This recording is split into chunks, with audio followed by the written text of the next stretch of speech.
All right, Brian, thank you and welcome to the fifth episode onto the podcast. And we're looking forward to having a conversation here today about Tamarack and all the wonderful things you guys have been working on recently. I want to start off, Brian, with an introduction about you before we get into some of the other stuff that we have for us today. A little introduction about you, how you got involved in the oil and gas business, and perhaps maybe touching a little bit on your background as a rancher and how choosing the resource extraction business came to be. Yeah, so I think you and I had a little discussion before about backgrounds, and it's kind of interesting, and I really I'm pleased with your interview because very rarely do you get to kind of talk a bit about where people come from and the roots and how things start. And we'll get on to Indigenous culture here in a little while, but that's typically the way they start their conversations: is where are you from, what's your background, and what are your principles. I guess I would say that my grandfather was probably first involved in the oil business here. There was a place down in Waterton called Oil City, which was the first oil well in Western Canada. And it was a natural seep oil well, it was coming out of the ground, and then they decided to put a well beside it. And, at that time they were using cable tool rigs and, big man camps, and they call it Oil City because so many people were involved in drilling a well, because that's the way labor was then. And so logistically it was pretty interesting. There was no market for crude at the time here because it was the first well. The only market you really had was axle grease. So they used to boil off the light ends of the oil right there on site, and then leave the grease that was left and put it in barrels. And one of my grandfather's early jobs here was to take a team of wagons and head up in the mountains, which was no roads weren't like what they were today, and head out with a team of horses with a bunch of axle grease and barrels in the back of your wagon, and try and head down the hill. So pretty scary thought at that, but that was probably my first family's foray in the oil business. And that seep was found, mainly was pointed out by Kootenai Brown, who asked mixed molasses and water together and shook it around and said, "Have you ever seen anything like this?" And the Blackfoot took them up to this oil seep. And for the Blackfoot, it was that was seen for medicinal purposes. They had used that for some of their ceremonies and their medicine, which is quite interesting because we think of oil as a very foreign substance and don't look at that as medicine these days. That's for sure. But it did pointed out that there was a lot of entrepreneurs here in Alberta to go up and start punching a hole next to a seep, and how the heck does that happen? And then trying to create your own market and pulling that out. So that's probably stories of my father talking about my grandfather, which was pretty interesting. And of course I grew up down there, so I very well aware of that area, and hiking through there. It's pretty interesting, and never was commercial. I think it made at its peak 300 barrels a day, and then within a little while it was done to nothing. So it got Alberta its start. And that was Oil City, right? So that's Oil City. Yep. Oil City at its peak. At its peak, and so that was up the. For those of you who know, that's in Waterton Park, up the Cameron. On your way to Cameron Lake, there's a monument there yet that celebrates that. But it's pretty interesting story. And as many of you know, seeps were the way to find oil and gas early on, and then it became to looking at topography and determining that there had to be traps there by topography. Obviously, Turner Valley is one of those plays, and Jumping Pound was found with basically topography first, and then we got into seismic and getting more complicated features. Of course, Leduc was a seismic find, and it was put together by seismic crews that weren't that busy and just had something, found that thing, found Leduc. So that's the early, my early exposure. Of course, I was mainly ranching in that area. And, there's often talk about Which why one was this, Brian? Like the area you were ranching? this would be near Twin Butte, Waterton Park. Oh, Twin And Butte. that's where I grew up. I'm number 8 of 9 children. Okay, wow, big There family. was, we weren't rich by any means. We worked hard and piled bales by hand and milked cows by hand, and yeah, it was, so lots, we learned hard work, and I think I would say that we learned a lot about risk management too. When you're a rancher, you're always, putting your best foot forward, investing your money, and knowing that weather could bite you, something could happen, markets could fall, and so I think there's actually a really good correlation to the entrepreneurship that you see in Alberta, the element of taking risk and venturing out and getting a bank loan and buying land. And is that any different than getting a bank loan, buying well, and taking risk? I think a lot of parallels. And so I think Alberta is rich in history of people who came from agricultural backgrounds and had an entrepreneurial background and got started in the oil industry. So Brian, the follow-up on that question naturally is you grew up ranching. How was the transition like? What was the decision like to move to resource extraction into oil and gas? How did that appeal to you and get you on that path? Yeah, so at the time, Shell was very big in our area, and Gulf had 2 big sour gas plants in the area. So we had oil and gas in our backyard, and pipelines going across lands and seismic activity across your land, and so we had a good working relationship where we're knowledgeable. My start, basically I couldn't afford to go ranching. My father didn't own the ranch. We just managed it for somebody else. And so it wasn't, as much as I loved ranching, it wasn't in the cards. And, my father said, listen, you need to go get an education. Do you want to be a rancher? You can always do something else and then come back and make enough money if you can and be a rancher. And so I was encouraged to go to university by my father, and I worked the summers at Shell at the Waterton gas plant, and got some knowledge in there, and then eventually I was recruited by Shell, and then I went back and started as an engineer down there, and there launched the career. I haven't shaken the ranching bit. It's a bit like any rancher is a bit like an addict. You just can't shake that. So I've always had cattle, and eventually I did buy a ranch in Turner Valley, and still get my hands dirty and fix fence and pound posts and take risk on the ranching side, just like the oil business side, I guess. And so when I was preparing for this, I've also seen on the website you're an honorary member of the First Blood of the Blood Tribe First Nation. Mm-hmm. How did that come to be? Was it just within the vicinity where you were growing up? There was an Indigenous tribe, and you guys ended up coming close, or has that been later on? Yeah, good question. My father we dealt a lot. We did a lot of business with First Nations, mainly the Ghana or Blood Tribe. We used to buy, prairie wool and hay from them. And I used to work for a gentleman by the name of Ben Scout who baled hay, and I was piling bales for him. And then my father, we had a registered purebred Hereford bulls, and we would sell them to the Blood Tribe for breeding stock. So we always had a good business relationship with the Ghana.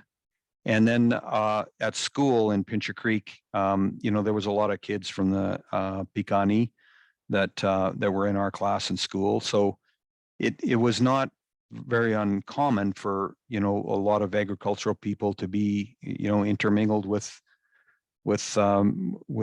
Indigenous people. And I think at one time half our class was Indigenous people. So I've always had a very positive relationship with First Nations, and I kind of got away from First Nations for a number of times just because my job, wasn't near them at Shell. But then after I left Apache, I was asked to join the board of Indian Oil and Gas Canada, the regulator, which I did join for a while. And through that, I met a number of First Nations and Indian Resource Council. And I ended up training Oil and Gas 101 to First Nations and really helping them trying to explain how the best way to negotiate with an oil company is. So, at what time do you act in your best interests, and how do you negotiate, and what time you too late to do that, and so it was very successful. We ran that program across Canada. I volunteered my time and became quite involved, and then I ended up helping the Blood Tribe land a pretty big deal, and they were very appreciative of be straight with you. We ended up bringing in tens of millions of dollars to the Blood Tribe, and I think they were starting at around 8. So because of my help with them, they appreciated that. They're very quick to tell you that you're an honorary chief because of not just what you did, but what you're going to do in the future. And so the expectations are quite clear as a chieftain that you will do to the best of your ability to serve the nation, the best of your ability to serve First Nations across Canada, and the best of your ability to help people. And it was a very moving experience. Getting a headdress and the painting and the ceremony took about 8 hours. And so it was very, very moving. And yesterday I just went down to Ghana again, and they gave the chieftains a new teepee. And so we were involved in the ceremony of transitioning the teepee from the tribe to the chieftains. So yeah, again, that's just I just think that they've done such a good job in preserving their culture and their language. And I know they're threatened by that for the young people. Are they going to pick it up? But boy, they're sure doing a good job. It was a very moving experience. That's a very interesting angle. It helps, the website, the name on the business card. It really builds an appreciation for that experiences growing up, being able to live side by side by that community, and the impact it's been able to have in your life and how you run the company now. On the expose that I believe it was a CTV segment that did with you, which I encourage all the viewers, by the way, will be linked in the bio of the video. The Roy Fox talks about how the condensate has always been, they've known about it. It's been used as part of their healing process. We do from a different angle get a different perspective of how we're told maybe the Indigenous people view resource extraction. Perhaps maybe you can share from your experiences when you go and you meet the community, and how do they actually view resource extraction? Yeah, it's pretty interesting, and I can tell you that I think the public gets a lot of this wrong with First Nations, because as Chief Fox, or Makinima is his Blackfoot name, and by the way, my Blackfoot name is Akai Kikitstaki, which means many offerings. Makinima is the chief, and so he talks. He even mentioned it yesterday. He said, we had free trade long before you guys did. He said, they traded all the time with people and extraction and living off the land, and they realized that you need to take off from the land, and the Creator has provided for that to happen It's just that it needs to be done in the proper way. And I'll tell you that, early on, we didn't do it in the proper way. I think we're doing a good job now. And First Nations understand that extraction is part of living, and honoring where that comes from is part of it too. As my holy man said yesterday, it's the universe, and it's life, and it's your faith that need to be mingled together. And so they have a balance that I think that we could all learn from. Chief Fox McKinney was one of the outspoken people about supporting our industry when it really wasn't cool.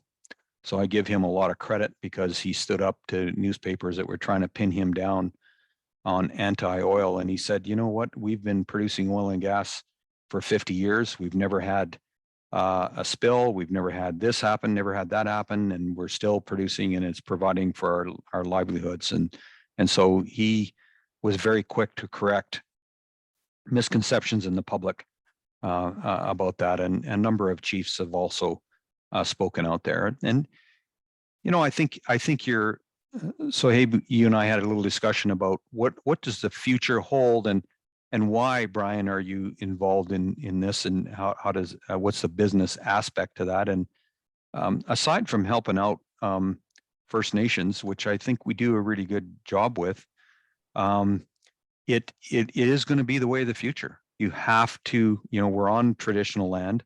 The movement is toward reconciliation and understanding. And how do you strike that balance in partnership with First Nations in the areas that you're doing business? And I think you're going to see a lot of creative things come out of industry to that effect. I mean, if you just look at AIOC and the recent deal was done with Enbridge.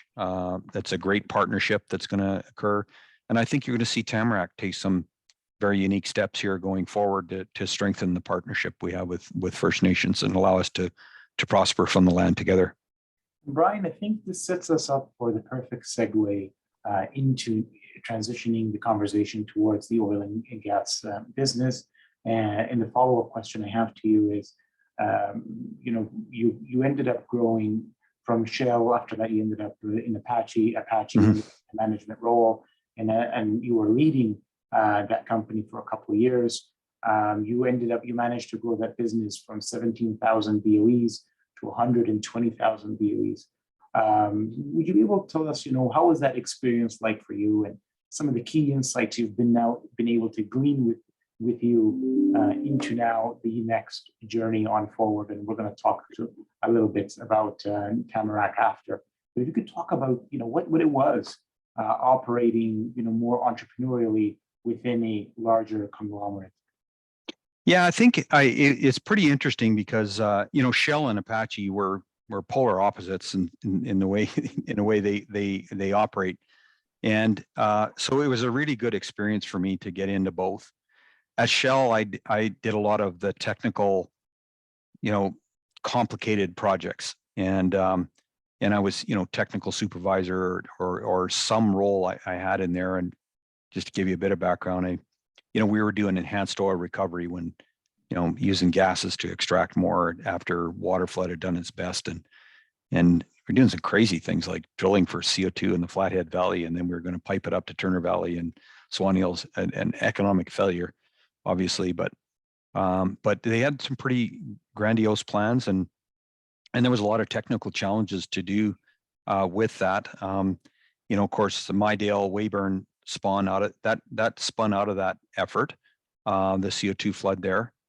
And then I was involved in the ethane flood in Virginia Hills, was involved in ultra sour gas production. And when I ultra sour, I mean 98% H2S, 1% methane, 1% elemental sulfur. And the real problem was the 1% elemental sulfur and all that, because you got to keep it pretty hot to keep that sulfur flowing. So it was, I had a lot of good technical background at Shell, and I was running the Plains business unit, and we sold that to Apache. And then that was my opportunity to go there. And there was a very economic, things were slow at Shell, took a long time, and you get caught up in working on Mackenzie Delta or something like that, which never got built.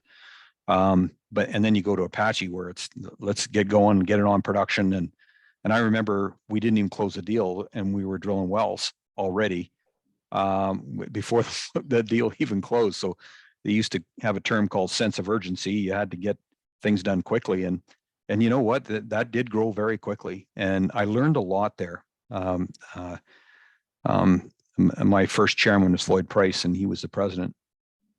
And they were very good on, more entrepreneurial spirit, more quick, accountabilities in terms of region performance and at the end there, I think our capital budget was 1.6 billion a year in capital spending, and my operating budget was something like a billion a year. So it was a big organization. We bought up a lot of companies, Phillips, Fletcher. So you got good at M&A and it was a really good experience. And, one of the things that taught me, Sohaib, is that you just learn a lot. I learned a lot there just because you did a lot. You drilled a lot of wells and you tried a lot of things. And so that was a really good experience and a good launch pad for me to try something different in the entrepreneurial space. And then you ended up making a difficult, I can imagine, a difficult decision at the time to kind of go off on your own. Could you walk us through the thought process of being like, I've got a good job, a comfortable job, and now I'm going to go out on my own. That really requires a level of risk taking that's maybe a little bit would have been unusual within your peer group. Well, I was always, when you're at Shell, it's hard to be an entrepreneur at Shell. It's just, it's a large, organization and the most creative place is probably going to be when you're on your own, when you try something. And I had always had propensity to do that. And Apache, they were transferring people. And I knew as president of Apache Canada, they'd asked me to go somewhere and they asked me to go to Egypt. And then I had a decision to make. So I decided that if I was ever going to start something on my own, this was the time to do it.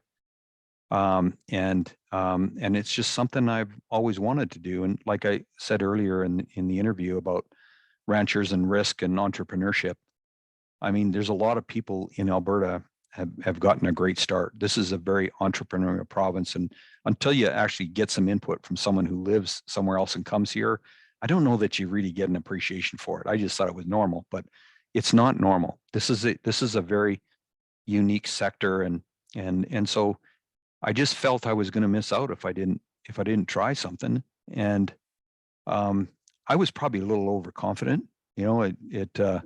I thought, yeah, I could pull this off. Just drill good wells, everything will be fine.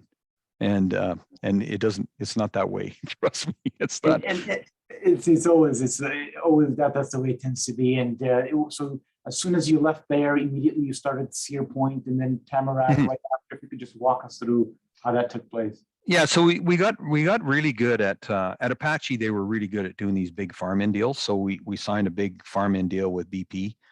Was about to do another one with another major, and that one was a really good idea. That one turned out really well.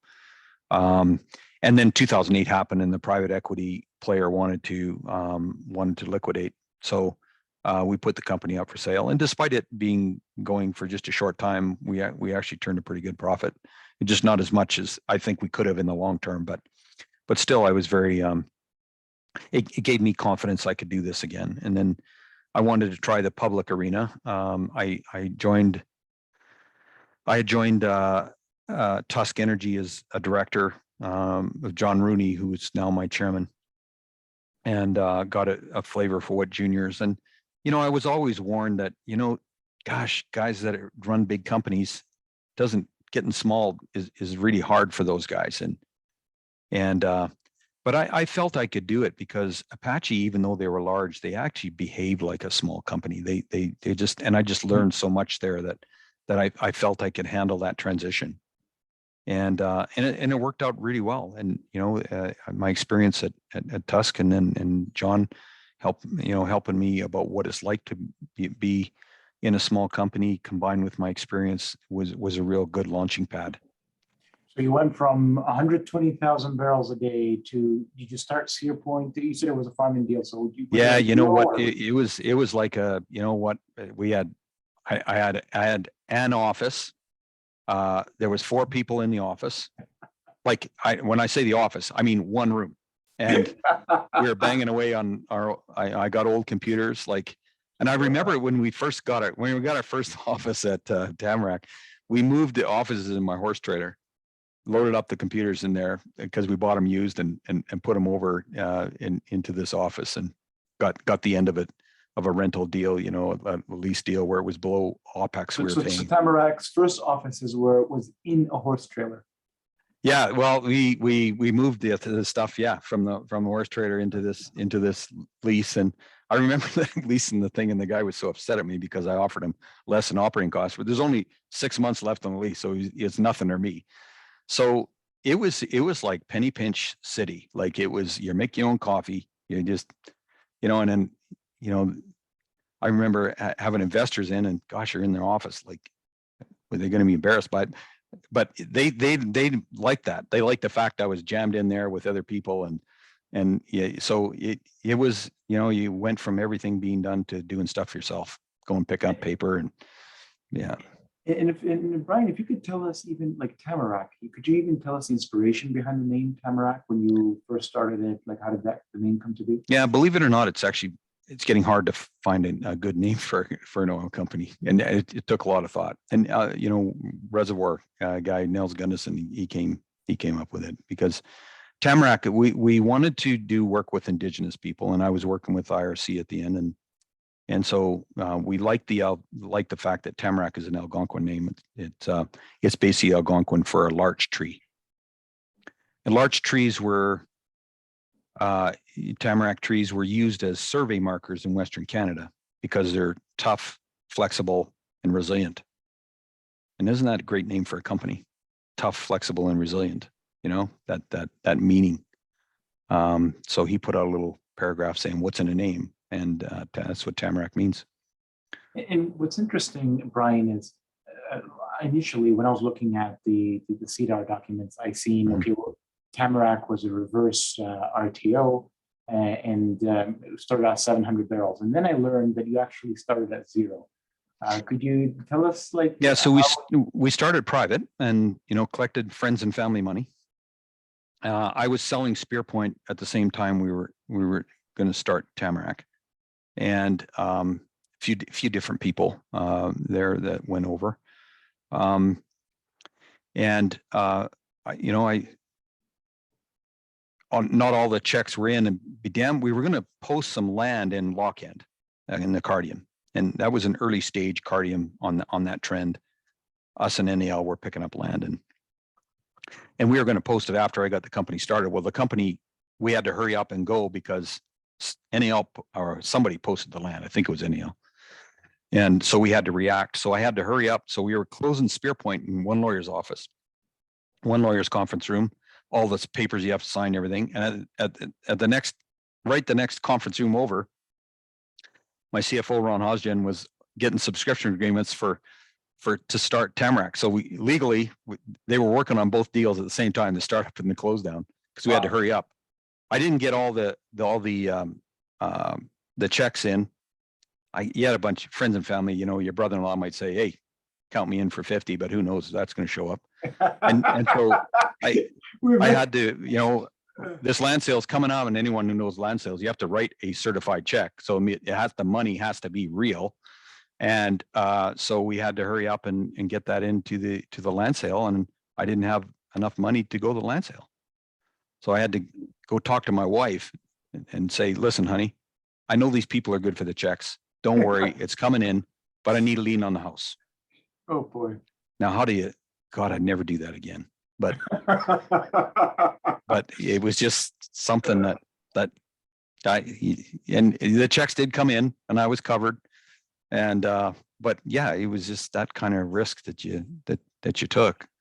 We believed in the prospect, and the team was behind it, and they're willing to put their own skin in it.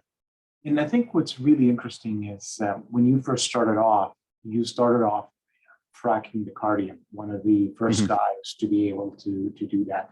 and this was 2010, horizontal Yeah. fracs. So you incorporating a new technology. If we can talk about, the desire to, take not only the geologic risk, but also try out new things and as a value unlock for you and your shareholders. But what that's been like for you, and maybe even a little bit about the first well and how that led to what Tamarack is today. Yeah. So in kind of doing this, there was a lot of reverse takeovers at the time. So if you had a public company that was kind of had run into a dead end, and then you could take that company over, that management team, they would actually buy you, and you would take over that company, management of the company. So that's indeed what happened. And what I wanted to do is I wanted to make sure that my risk was managed. I needed a company big enough that if I drilled a dry hole, I could still survive with the cash flow that was left from the RTO. And from the RTO's perspective, they got into a new play with a good land base and good prospectivity and could be part of it. So it was a good win-win from that perspective. And so it was a 700 BOE a day company, well, at a field, Quaich, nice gas field, and we couldn't do much drilling there or anything, but we're going to use that cash flow out of that, drill the Cardium, and we did.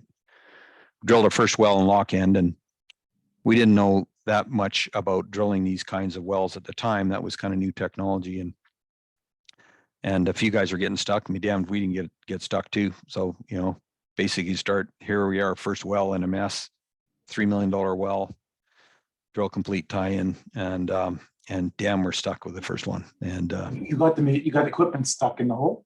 Yeah, we got the mud motor stuck. I think we lost. We junked a motor in that well, and so that's about 350 with the motor. So I was pretty worried. A lot of sleepless nights, and lo and behold, the well turned out, and we press released 1,000 barrel a day well. Oh wow! But it sure could have gone the other way. It sure could have gone the other way. So I guess you get a little bit naive, and you probably don't know how much risk. There's lots of mistakes I made, so hey, all along the way, where we were just lucky to get out, and you got a lot of your own skin in the game. Like, I mean, your net worth is tied up in there, and so it is very difficult starting from scratch. Not an easy thing, but we did okay with it. And then you managed to be able to build up that play, and then once you build up that play, you've been able to make a couple of other key acquisitions along the way. So could you maybe a little discussion a little bit about how you've approached the different types of plays throughout the Tamarack's journey, and how you've decided about which plays to enter, which plays to kind of wind down and move on from. If we can maybe discuss a little bit more about that. Yeah. So, the place, so hey, it was pretty tough to start a company then. And, there's what, I know now we have a shortage of equity in the market. Back then it was the opposite. There was too much equity. And so what happens is guys, they push it, and if you're a NAV company or a rate of return company, I was just, every investor likes someone who's capital disciplined, but it got to a point where you can't buy anything because someone was bidding ridiculous prices on everything. And so very different problems than what you see today. We felt that we had to get into new areas where we didn't have as much competition. That was the only way to circumvent. And so we, took some risk there on Lock End and getting in the Cardium, and then the Viking is a similar play that way. And these reservoirs typically aren't that thick or that much oil in place. So it can be a bit of a treadmill when you get in there and get going on it. So we did really well. There was some real nice Cardium. We bought the Suncor asset in Wilson Creek. Then we bought Spur out of Veteran and got the Cardium and the Viking going. And then the Viking, we did some water flooding there in the Viking.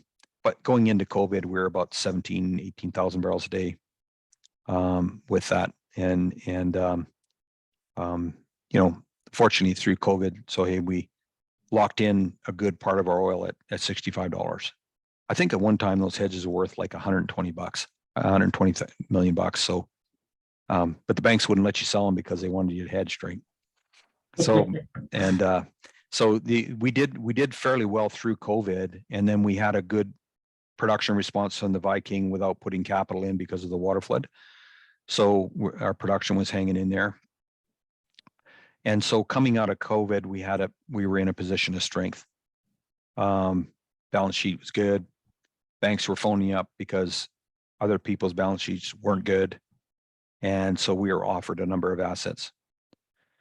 And that's, so hey, when you and I talked earlier, that's when we really made a transition to think about getting into plays that were more economic on a long-term perspective.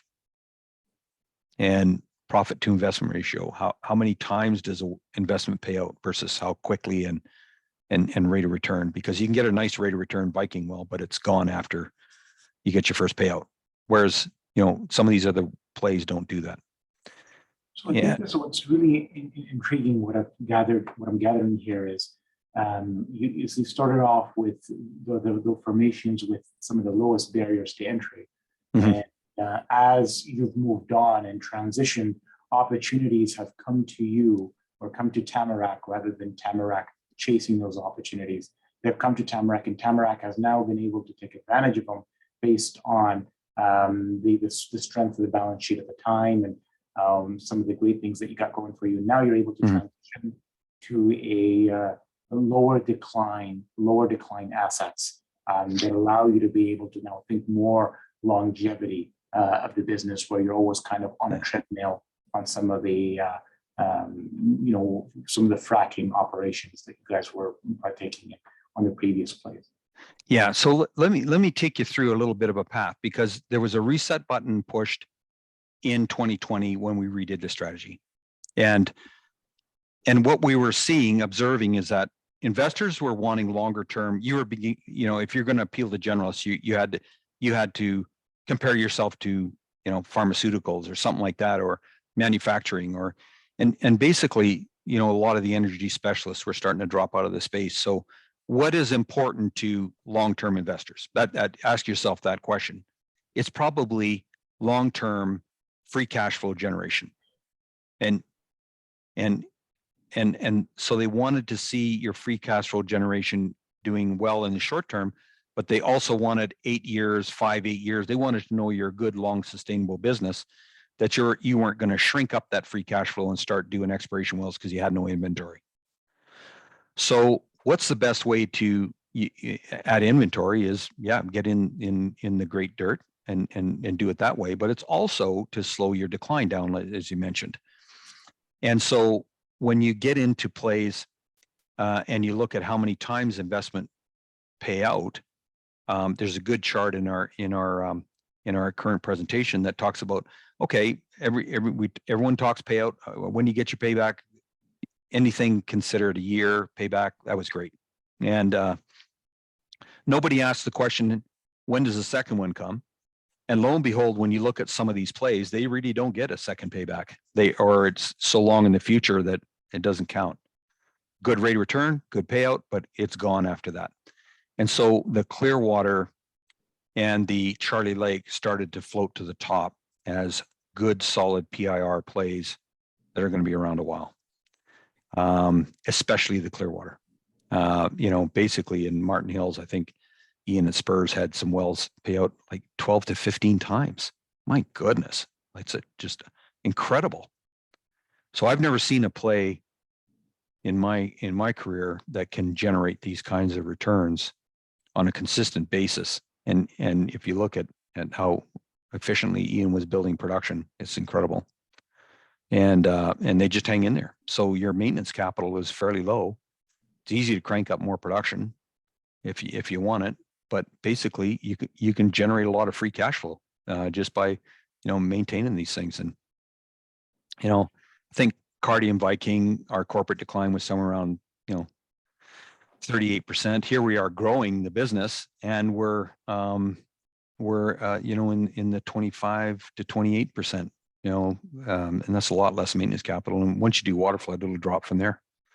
So they're just amazing assets. And so it was a great time for us to reposition. So essentially what I'm hearing, Brian, is investor desire for long-term stability is what drove you guys to Charlie Lake, what drove you guys into the Clearwater, being able to kind of see and anticipate that this is going to be a long-term concern for shareholders. And then that's how that transition ended up taking place. And then you were at an ideal spot at that time during that COVID time to be able to execute. So this is not that somebody that constantly really needs to do deals. This was a fortunate circumstances where there was an opportunity to be able to make these key opportunities on assets that don't really show up. There's there's not assets that are typically up for sale that you could just kind of wait on and be like, we'll do them later, right? They're time sensitive. Yeah, what came first is the strategy and getting into plays that had that you could, we did a number of scenarios looking at the time we were looking at 5-year debt adjusted free cash flow per share. What assets give you the maximum free cash flow per share? Which ones are they and why? And it became pretty obvious that the ones were doing it, the most effective plays were the ones that had the best profit to investment ratio. And water floods have a great PIR too, except for the only thing you got to watch on water flood is you need, how late does the cash come? And so there's a timing issue there. But Clearwater itself, just on primary wells, has great PIRs, like, in the 3 to 4 range. Like, it's incredible.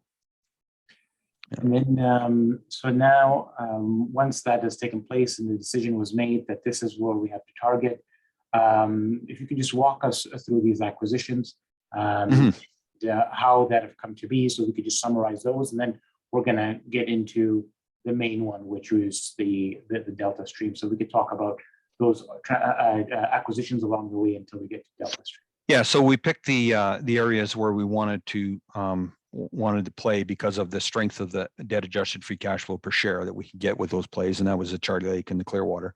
And I know people thought we were just kind of acquisition happy people and just kind of pulling everything in, but yeah, if you look back on it now, they were all very strategic, and we were very picky about where we were going to be and where we weren't. And that transition into the higher quality plays is then it became obvious that there was a number of players in the Clearwater that had maybe overextended themselves or what happened, and they were getting some financial pressure, and we were able to take advantage of that and pull in some high quality assets.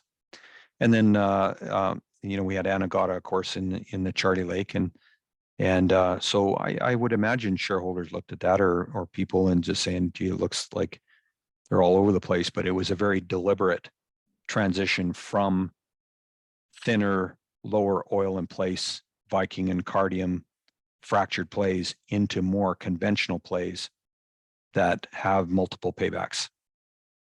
And that really, for shareholders, that's a real win, because you're delivering a lot of free cash flow, very little input.